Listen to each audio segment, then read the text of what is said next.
ఇవాళ ముఖ్యమంత్రి చంద్రబాబు వివాహ దినోత్సవం.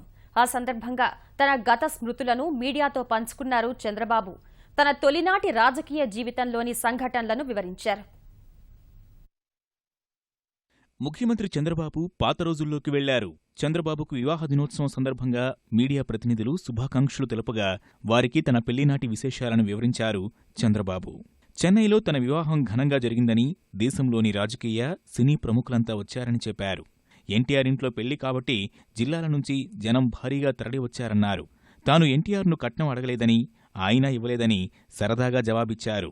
బాలకృష్ణ కోసం కట్టిన ఇంట్లో ఉండమని ఎన్టీఆర్ తనకు చెబితే వద్దన్న విషయాన్ని గుర్తు చేసుకున్నారు.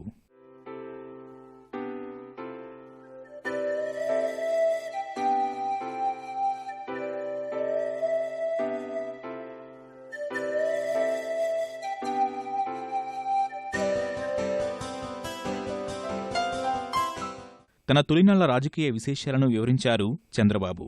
23 ఎమ్మెల్సీగా పోటీకి సిద్ధమయ్యానన్న బాబు అప్పటికీ తన వయసు సరిపోదన్న విషయం తెలియదని చెప్పారు. 28 శాసనసభ్యుడిని అయ్యానన్నారు.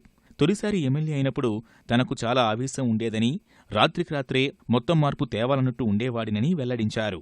మంత్రివర్గంలోకి తీసుకోమని చెన్నారెడ్డిని అడిగితే వయసులో ఉన్నావు, అప్పుడే మంత్రి పదవి అడుగుతున్నావని ఆయన వ్యాఖ్యానించినట్లు చంద్రబాబు చెప్పారు. ఆ తర్వాత అంజయ్య మంత్రివర్గంలో అవకాశం వచ్చిందన్నారు. అనురాగదేవత సినిమా చిత్రీకరణలో ఎన్టీఆర్ను కలిశానని, రాజకీయాల్లోకి రావాలని సూచించానని అన్నారు. మోదీ గుజరాత్ సీఎంగా ఉన్నప్పుడు ఆయన రాజీనామా కోరానన్న చంద్రబాబు అలా ఎందుకు కోరాల్సి వచ్చిందో తర్వాత ఆయనకు వివరించానని తెలిపారు.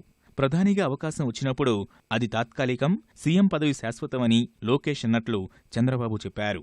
జాతీయ పార్టీ అధ్యక్షుడిగా హైదరాబాద్కు వస్తూనే ఉంటానని చంద్రబాబు వెల్లడించారు.